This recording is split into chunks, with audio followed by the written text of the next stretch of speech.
नमस्कार मित्रांनो, मी कमलेश नवाळे तुम्हा सर्वांचं स्वागत करतो आहे. मित्रांनो, निसर्गरम्य अशा कोकणात तुम्हा सर्वांचं स्वागत.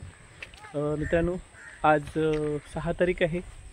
उद्या गणपती बाप्पांचं आगमन होणार आहे आणि या आगमनाची जोरदार तयारी चाललेली आहे. सगळीकडे डेकोरेशनची तयारी चाललेलीच आहे. त्याबरोबरच आपण सगळेजण गणरायाचं मूर्ती आणण्यासाठी आपण आता चाललो आहोत. आमच्याबरोबरच वाडीतील सर्व ग्रामस्थ अगदी थाटामाटात गणरायाचं आगमन करण्यासाठी मूर्ती आणण्यासाठी चाललो आहोत. तर खास होडीतून गणरायांची मूर्ती आणली जाणार आहे. आपण आता तिथे मूर्ती बनवल्या जातात, त्या कारखान्यात तिथे चाललो आहोत. तिथे तुम्हाला दाखवतो की मूर्ती कशा प्रकारे बनवल्या जातात, मूर्ती कशा रंगवल्या जातात, ते तिथे तुम्हाला या व्हिडिओच्या माध्यमातून दाखवणार आहे. तर तुम्ही नक्की हा व्हिडिओ पहा. नमस्कार मित्रांनो, आता आम्ही चाललो आहे गणपती बाप्पांची मूर्ती आणण्यासाठी. सुंदर अशा परिसरातून सज्ज झाली आहे आमची होडी गणपती बाप्पांची मूर्ती आणण्यासाठी.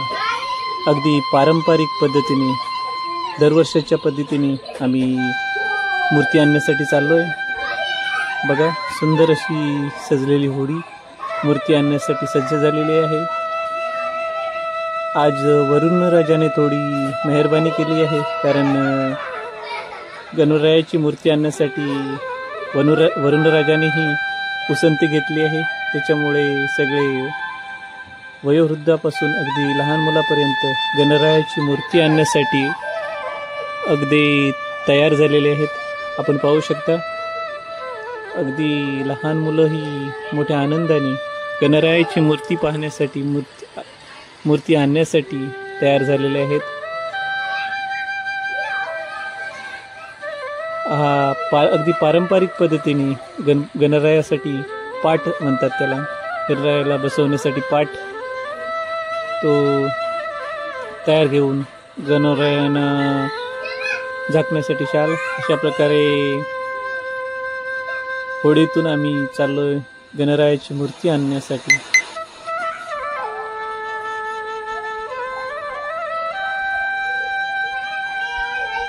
सुंदररित्या सजवलेली अशी ही होडी आमच्या वडिलांचीच आहे. अगदी वडिलांनी मेहनतीने ही होडी बनवलेली आहे.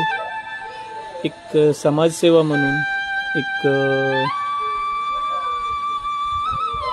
आजूबाजूच्या लोकांना इथे प्रथमोपचार, डॉक्टरांची सुविधा उपलब्ध व्हावी म्हणून अगदी दिवस रात्र ही होडी चालू असते. एक समाजसेवा म्हणून ही होडी त्यांनी चालवण्याचं व्रत हाती घेतलेलं आहे. अशा रीतीने होडीतून आम्ही उतरून गणपती बनवण्याच्या कारखान्याकडे चाललो आहोत.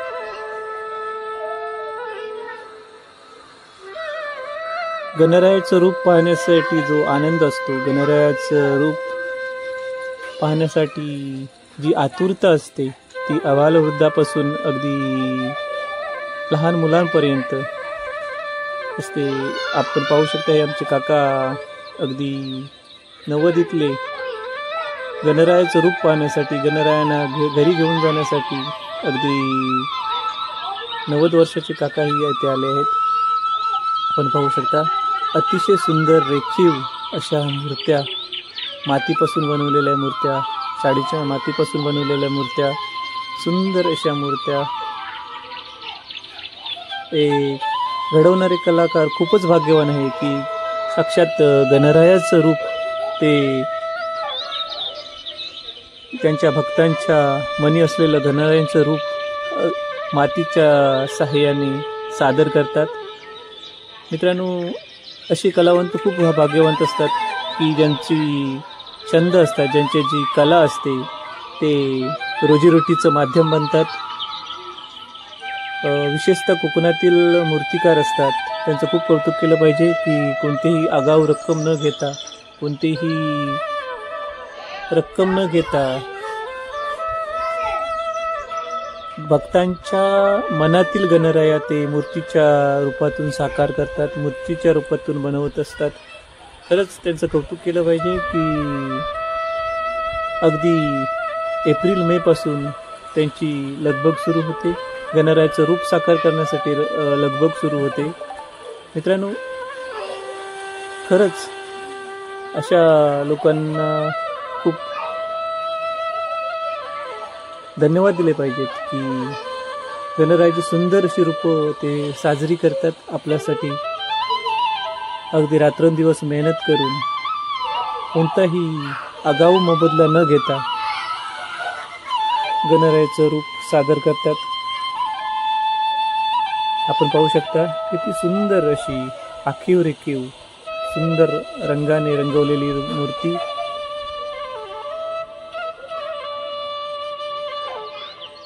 सगळेजण जमलेले बालगोपाळ, वयोवृद्ध, तरुण वर्ग गणरायाचं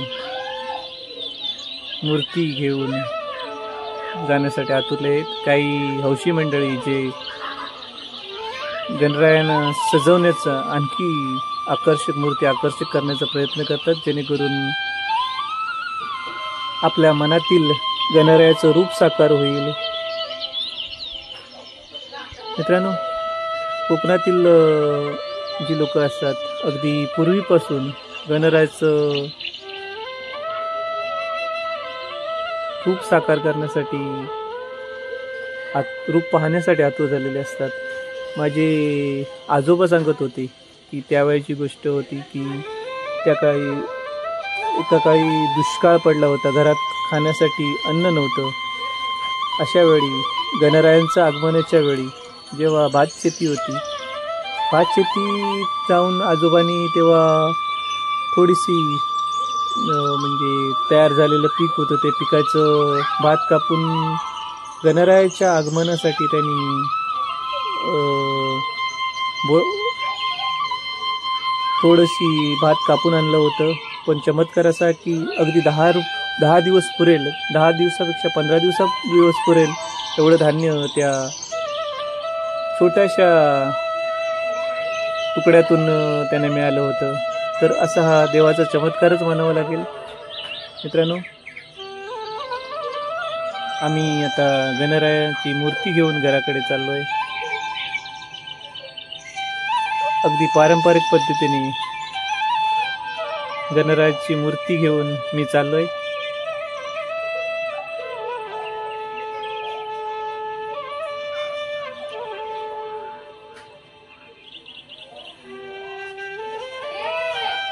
मूर्ती डोक्यावर घेतली की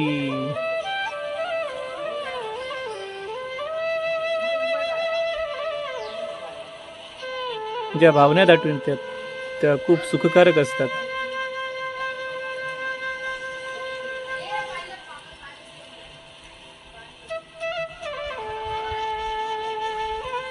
अगदी काळजीपूर्वक सगळेजण मूर्ती घरी घेऊन चालले आहेत. आता येथून कारखान्यातून गणपती परत होडीत घेऊन जाणार, होडीतून आपल्या घरी घेऊन जातात. प्रत्येकजण आपापल्या घरी. आमच्या वाडीतच एक शाळा आहे, बालवाडी शाळा.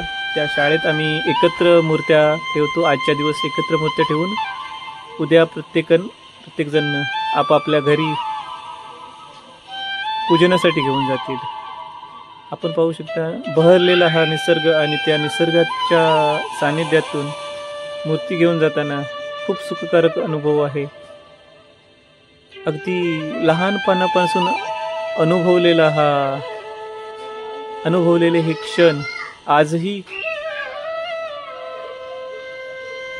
खूप सुखकारक वाटतात. अशा प्रकारे पारंपरिक पद्धतीने गणरायाची मूर्ती घेऊन जाताना खूप सुखकारक वाटते. मित्रांनो, या व्हिडिओच्या माध्यमातून कोकणातील हे पारंपरिक पद्धतीने गणपतीचे पूजन, गणपतीचे आवाहन, गणपतीला घरी घेऊन जाण्याची पद्धत आहे ते आपण या व्हिडिओच्या माध्यमातून दाखवण्याचा मी प्रयत्न करणार आहे. अगदी लोक मनासारखी मूर्ती मिळावी यासाठी लांबच्या गावातूनही मूर्ती घेऊन येतात, जेणेकरून आपल्या मनामध्ये जो गणराय आहे, आपल्या मनामध्ये जो साठवलेली गणरायाची छबी आहे, ती मूर्तीच्या माध्यमातून उतरवण्याचा हा प्रयत्न असतो.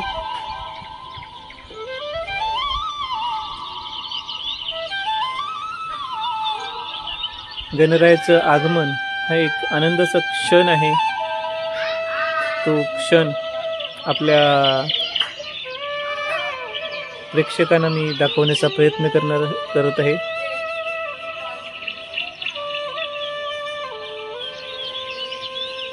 बहरलेल्या निसर्गाच्या माध्यमातून, बहरलेल्या निसर्गाच्या सानिध्यातून गणपतीची मूर्ती घरी घेऊन जाणे एक सुखकारक अनुभव आहे.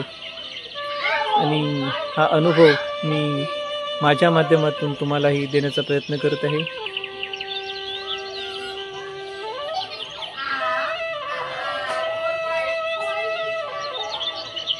हा व्हिडिओ मी गणपती घेऊन असल्यामुळे आमच्या चिरंजीवाने व्हिडिओ शूट केला आहे, त्याच्यामुळे थोडेफार क्षमा असावी. पण तुमच्यासाठी हे एक सुखद क्षण आहेत, ते दाखवण्याचा प्रयत्न करतो आहे.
अशा प्रकारे आम्ही गणरायांना घरी घेऊन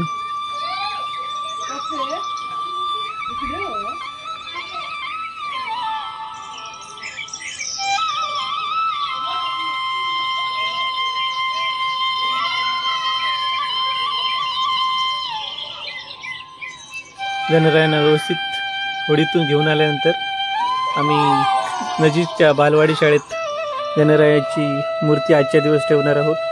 येथे गणरायाची राखण करण्याची पद्धती सुंदर आहे. जाणती मंडळी येथे आज रात्रभर गणरायाची राखण करतील, गणरायाच्या मूर्तीची राखण करतील. अगदी रात्र जागतात. वयोवृद्ध मंडळी रात्र जागून या गणरायाची मूर्तींची राखण करतील, जेणेकरून मूर्त्या सुरक्षित राहतील आणि घराकडे चालवत. अशा प्रकारे घरी आल्यानंतर गणरायासाठी बनवलेलं हे सुंदर डेकोरेशन आमच्या वडिलांनी स्वतः बनवलेलं हे डेकोरेशन आहे. लाकडापासून बनवलेलं डेकोरेशन आहे. आपण पाहू शकतो सुंदर अशी आरास, लाकडाच्या माध्यमातून बनवलेली आरास, जेणेकरून त्याचा पुनर्वापर करता येईल. परत जर गरज पडेल तेव्हा परत आपल्याला ही मंदिर वापरता येईल, मखर वापरता येईल.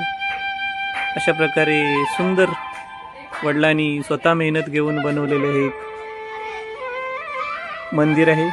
मित्रांनो, माझे वडील सुतारकाम तसेच अनेक कामात पारंगत आहेत. त्यांच्या वर्कशॉपमध्ये आपण एकदा भेट देऊयाच, सुट्टीच्या दिवशी भेट देऊयाच. तोपर्यंत आता आज मी तुमची रजा घेतोय. मित्रांनो, हा व्हिडिओ आवडला तर तुम्ही नक्की लाईक करा, शेअर करा, सबस्क्राईब करा.